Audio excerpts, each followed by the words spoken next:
The Last Guardian.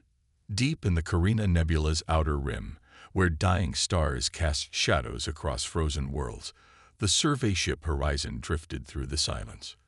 Captain Maya Rodriguez stood at the bridge viewport, watching the ghostly aurora of a nearby pulsar paint streaks across their hull. After 6 months mapping uncharted systems, her crew had grown used to disappointment. This sector was supposed to be rich in rare minerals, yet every scan had come back negative. "Captain, we're picking up something strange from the fourth planet," Lieutenant James Chen called out from his station. "Energy readings unlike anything in our database." Maya turned from the viewport, her dark eyes narrowing. "Natural phenomenon." "No, ma'am. The pattern is too regular, almost like a heartbeat." The planet below them was a textbook example of a dead world. Atmosphere stripped away by solar winds, surface scarred by ancient impacts. Nothing should be alive down there, let alone giving off energy readings. "Get Dr. Evans up here," Maya ordered. "I want her opinion before we commit to anything." Dr. Sarah Evans arrived minutes later, her gray hair disheveled from sleep. The xenobiologist had spent most of the journey analyzing microbial samples. The prospect of something more substantial had her fully alert. The energy signature pulsed on her tablet, a rhythmic pattern that seemed to resonate with something deep and primordial. "This is remarkable," she breathed. "The wavelength suggests something massive, possibly in some form of stasis." "Hostile?" Maya asked. "Unknown, but it's weakening. Whatever it is, it's dying." Maya didn't need long to decide.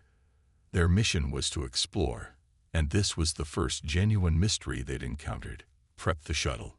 James, you're with me and Dr. Evans. Let's see what we're dealing with." The descent through the thin atmosphere was smooth, their shuttle's floodlights illuminating a landscape of sharp obsidian peaks and valleys of metallic dust. The energy signature led them to a massive crater, and as they circled for landing, they saw it. Curved plates of crystalline armor, each the size of their shuttle, rose from the dust like the bones of a fallen god. The creature was easily 300 meters long, its form both serpentine and majestic. Wings that could have spanned cities lay folded and still, covered in a lattice of dark metal that pulsed with dying light. "That's impossible," James whispered. "The celestial dragons went extinct centuries ago." "Exterminated," Sarah corrected, her voice tight. "The hegemony hunted them down after declaring them a threat to galactic stability." Maya had heard the stories. The celestial dragons had been guardians of countless species, using their mastery of cosmic forces to protect developing civilizations. Until the hegemony decided that such power couldn't be allowed to exist outside their control. They landed near the dragon's head, their suit's sensors confirming that the atmosphere was thin but breathable in their protective gear. As they approached, one massive eye opened, revealing a swirl of galaxies within its iris. "Careful," Maya warned as Sarah moved closer. The xenobiologist ignored her, reaching out to touch the metallic lattice that bound the dragon. "These are restraints," Sarah said, her scientific detachment cracking. "They trapped it here to die alone."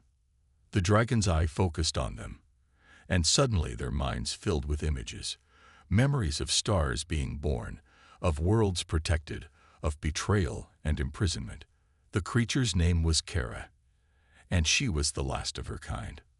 "The restraints are tied into her nervous system," Sarah reported, scanning the lattice. "They're suppressing her ability to manipulate cosmic energy. Without it, she's slowly dying." Maya looked up at the massive being before them. Humanity was still new to the galactic stage, viewed with suspicion by the older races. They had no obligation to help this creature. The hegemony would certainly view any interference as a hostile act. But as she met Kara's ancient gaze, Maya remembered why humanity had reached for the stars in the first place.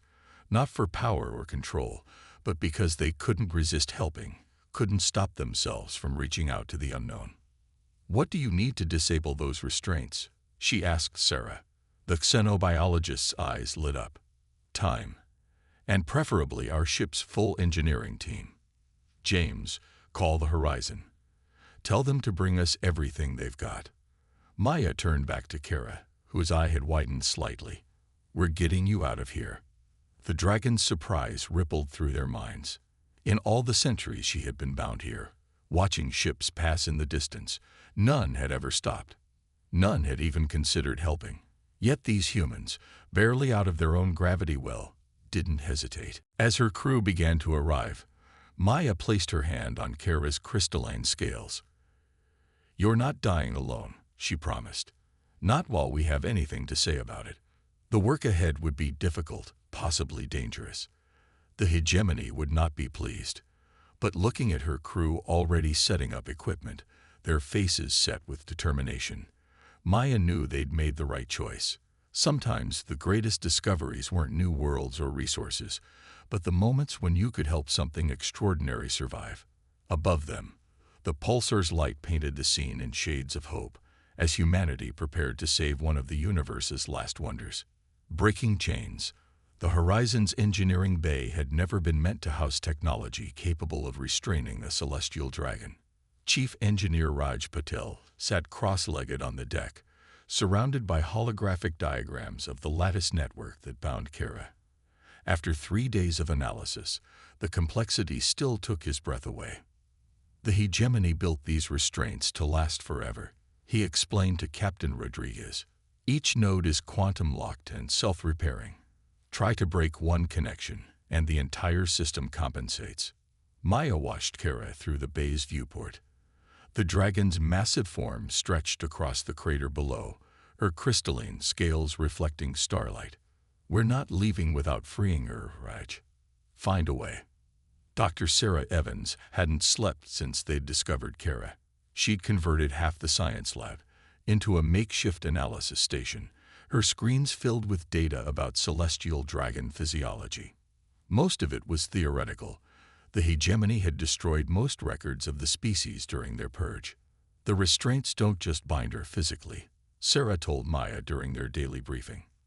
They're connected directly to her nervous system, suppressing her ability to channel cosmic energy. It's like, she searched for an analogy. Imagine being unable to breathe, but stretched out over centuries. The crew worked in shifts, fighting against time and the hostile environment. The planet's thin atmosphere meant they could only work outside for short periods. Their supplies, meant for a routine survey mission, were running low. But no one complained. They'd all felt Kara's presence in their minds, not controlling, just sharing. Her memories of protecting young civilizations, of nurturing stars, of watching galaxies dance, had touched something profound in each of them. Lieutenant James Chen discovered the first breakthrough. He'd been studying the lattice's power distribution when he noticed a pattern. The system has to channel excess energy somewhere, he explained, pointing to his findings. If we overload it at precisely the right points, we might be able to create a cascade failure. Raj finished, his eyes lighting up. But we'd need massive amounts of power, more than the Horizon can generate. Maya looked up at the pulsar spinning above them. What about that? The plan they developed was either brilliant or suicidal, depending on who you asked. They would use the Horizon's deflector arrays to channel a burst of pulsar energy directly into the restraint system. The power surge would either overload the lattice or vaporize them all. As they made preparations, Maya felt Kara's consciousness touch her mind. The dragon shared memories of the day she was imprisoned. Hundreds of hegemony ships surrounding her, their weapons powered by the very cosmic energy she had once commanded. She had not fought back, knowing that doing so would have destroyed countless innocent lives on nearby worlds. Her choice to accept captivity had saved millions. This time will be different, Maya promised, placing her hand on Kara's scales. This time you're not alone. The day of the attempt arrived too quickly. The Horizon took up position between the pulsar and the planet, its deflector arrays modified far beyond their design specifications. Every crew member knew their role. They would have one chance. Pulsar approaching optimal position. James reported from his station. Energy spike in 4 minutes. Maya stood on the planet's surface near Kara's head, wearing a heavily shielded environment suit. Raj and his engineering team were positioned at key points along the dragon's body, ready to monitor the power distribution. Sarah worked from the ship, coordinating the precise timing they would need. 2 minutes, James's voice crackled through the comm. Kara's massive eye fixed on Maya. In their shared mental space, the dragon's voice was clear. If this fails, the energy discharge will destroy your ship. Then we better not fail, Maya responded, her jaw set with determination. 30 seconds. The air began to crackle with static electricity. Maya's suit sensors screamed warnings about increasing radiation levels. Above them, the horizon's deflector arrays began to glow. Energy spike incoming. Everyone brace. A lance of concentrated pulsar energy struck the horizon's arrays. For a moment, the ship seemed to be on fire, wreathed in plasma. Then the energy redirected, following the carefully plotted path they had prepared, straight into the restraint lattice. The metal bonds around Kara blazed white-hot. Warning klaxons blared from every piece of equipment as power readings went off the scale. Maya watched in horror as the energy began to arc wildly, threatening to break free of their containment. But then something extraordinary happened. The lattice began to crack, not from the power surge alone, but from within. Kara was fighting too, pushing against her bonds with strength she had hidden away for centuries. The combined force of human ingenuity and a celestial dragon's will prove too much for even the hegemony's technology. With a sound like shattering crystal, the restraints broke. Pieces of the lattice fell away, disintegrating as they hit the ground. Kara's wings unfurled for the first time in centuries, spanning the horizon. Her scales began to glow with their own inner light as cosmic energy flowed freely through her once again. The dragon rose, her movements graceful despite years of imprisonment. The ground shook as she stretched to her full height, dwarfing the horizon. Maya felt a wave of pure joy wash through her mind. Kara's happiness mixed with disbelief at finally being free. But their celebration was short-lived. As Kara's power returned, it sent a pulse of energy across space, like a beacon announcing her freedom to the galaxy and to the hegemony. "Captain," James's urgent voice came through the comm. Multiple ships just appeared at the edge of the system. Hegemony signatures. They're on an intercept course. Maya looked up at Kara, whose eyes now blazed with starfire. The real fight was about to begin. Trust and transformation. Hegemony warships cut through space like obsidian arrows, their hulls absorbing light rather than reflecting it. The horizon's sensors counted 12 vessels, each large enough to carry a full invasion force. They would arrive in less than 6 hours. On the planet's surface, Kara's newly freed form radiated power that made the air shimmer. Her scales had regained their luminescence, shifting between deep purple and electric blue. But Maya could sense the dragon's exhaustion through their mental link. Centuries of imprisonment had taken their toll. "You need time to recover," Sarah said, looking up at the massive creature. She had refused to return to the ship, insisting on monitoring Kara's vital signs as she readjusted to her freedom. "Your energy patterns are unstable." Kara's response echoed in their minds. "Time is something we do not have. The hegemony will not allow me to escape. They fear what my existence represents." Maya watched her crew preparing for the coming battle. They were retrofitting the Horizon systems with insights gained from studying the restraint technology. But their ship was a research vessel, not a warship. Against 12 hegemony cruisers, they stood no chance. "We're not running," Maya declared, both to her crew and to Kara. "The hegemony doesn't own this galaxy. They don't get to decide who lives and who dies." Through their mental connection, Kara shared a memory, not of battle or imprisonment, but of a time long ago when she had watched a young species take their first steps into space. She had seen in them the same fire that burned in these humans now. That species had eventually joined the hegemony, their passion for exploration replaced by fear and obedience. "You are different," Kara observed. "You help without seeking control. You fight without demanding submission. Raj emerged from the horizon's engineering bay, his face streaked with grease but wearing a grin. Captain, we've managed to adapt some of the restraint technology. We can generate a localized quantum field that might disrupt their weapons, but we'll need to get close. Dangerously close. How close? Maya asked. Point-blank range, and it'll only work once before their systems adapt. Sarah's instruments suddenly began beeping rapidly. She stared at the readings in amazement. Kara's energy signature is changing. It's synchronizing with our quantum field technology. The dragon's massive head lowered until she was eye level with Maya. Your species understands something that the hegemony never did. True power comes not from control, but from connection. Perhaps together, we can show them what they have forgotten. Over the next few hours, humans and dragon worked as one.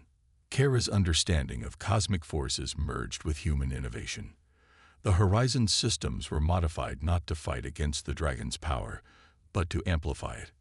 Sarah discovered that the same quantum principles that had once bound Kara could be reversed, creating channels for her energy to flow through the ship's systems. The crew installed crystalline relays salvaged from the restraints throughout the Horizon's hull, each one attuned to Kara's unique energy signature. The ship's ordinary metal plating began to take on the same iridescent quality as the dragon's scales. As the hegemony ships drew closer, Kara shared another memory, this one of the day the dragons had chosen to become guardians. They had possessed the power to rule the galaxy, but instead chose to protect and nurture. The hegemony had seen this as weakness. They could not understand that choosing not to dominate required far more strength than conquest. 3 hours until they enter weapons range, James reported from the bridge. The tension in his voice was evident even through the comm. Maya stood in what had once been her ordinary research vessel's bridge. Now crystalline formations grew from the walls, pulsing with the same rhythm as Kara's heartbeat. Her crew worked at stations that merged organic crystal with human technology, creating something entirely new. Through the viewport, she watched Kara hover beside the ship, her massive wings spread wide. The dragon's power flowed through the crystal networks they had created, merging with the Horizon systems. Ship and dragon were becoming one, guided by the shared will of human and celestial. The hegemony believes that power must be controlled. Kara's voice resonated through both minds and crystals. Let us show them what power freely given can achieve. Sarah's scans showed that the merge was stabilizing. The Horizon's hull now rippled with the same cosmic energy that flowed through Kara's form. Every crew member could feel the dragon's presence, not as an intrusion, but as an ally joining their community. 2 hours to contact, James updated. They're launching long-range scans. Maya took her place in the captain's chair, which now seemed to pulse with starlight. Around her, her crew worked with quiet determination. They had started this journey as explorers and researchers. Now they were about to make history. Humans and dragon united against an empire that had forgotten the meaning of guardianship. All sections report ready, Raj announced. Crystal network is stable. Energy flow is, well, it's beyond anything our instruments can measure. Through the crystal-enhanced systems, Maya could feel Kara's approval. The dragon had chosen to trust humanity, to share her power rather than simply use it. Together they had created something unprecedented, a perfect fusion of human ingenuity and celestial might. The hegemony ships grew larger on their screens, their weapons charging. They had come expecting to find a weakened dragon and a handful of primitive humans. They were about to learn just how wrong they were. Maya smiled, feeling the combined strength of her crew and their dragon ally flowing through the ship. Battle stations, she ordered. Let's show them what guardians can do. Defiance. The hegemony warships emerged from hyperspace in perfect formation, their black hulls forming a sphere of death around the Horizon and Kara. Energy readings from their weapon systems exceeded anything in human databases, a transmission cut through all frequencies. This is Executor Ven of the Hegemony Fleet. Surrender the dragon, and you may yet live. Resist, and your species will learn why we rule the stars." Maya stood on her crystallized bridge, feeling Kara's presence flowing through the ship's transformed systems. Her crew worked with quiet efficiency, each connected to both dragon and ship through the crystal network. She opened a channel. "This is Captain Maya Rodriguez of the Earth vessel Horizon. The being you imprisoned has a name. Kara is under our protection. Leave or discover why humanity has survived everything the universe has thrown at us." Executor Ven's laughter crackled through the comm. "Amusing. Your species is young, barely able to reach nearby stars. You cannot comprehend the power you're defending. The dragon's kind had to be eliminated for the galaxy's stability." "No," Maya responded. "We understand perfectly. You feared what you couldn't control. But humanity has learned that the greatest power comes from working together, not dominating others." The hegemony ships opened fire. Streams of plasma hot enough to melt planets lanced toward them from multiple directions. But the Horizon, transformed by its merger with Kara, moved with impossible grace. Crystal formations along its hull flared with cosmic energy, bending space itself around the ship. Energy absorption at 60% and rising, Raj reported from his crystalline engineering station. "The dragon's power, it's not just defending us. It's feeding us." Kara's response filled them with warmth. "The time of solitary guardians is past. The galaxy needs something new, a partnership between the wisdom of the ancient and the innovation of the young. If humanity is willing, I would stay to teach and to learn." Serva's scientific instruments, still attuned to dragon energy, registered massive power signatures appearing in orbit. But these weren't hegemony ships. Dozens of vessels from various species across the galaxy emerged from hyperspace, their designs as diverse as their origins. "They come seeking understanding," Kara explained. "Your victory has shown them that the hegemony's way is not the only path. They wish to learn what humanity and a celestial dragon could teach together." Maya looked at her crew, seeing in their eyes the same excitement she felt. They had started their journey seeking minerals and resources. Instead, they had found something far more valuable, a way to change the galaxy for the better. "Well," she said, straightening her uniform, "we should probably prepare a proper welcome. Earth is about to become the center of a new age of exploration and cooperation." Through their mental link, they felt Kara's joy and approval. The dragon's wings spread wide, cosmic energy dancing along her scales. Where once she had been the last of her kind, alone and imprisoned, now she was part of something new, a bridge between ancient wisdom and human potential. The crystal-transformed Horizon glittered in Earth's orbit, a symbol of what was possible when different species chose to work together. Humanity had proven itself worthy not through conquest or control, but through compassion and courage. And in doing so, they had helped create something unprecedented, a future where guardians and innovators, humans and aliens, could build something greater than any empire. Above them, the stars seemed brighter, as if the galaxy itself approved of this new beginning.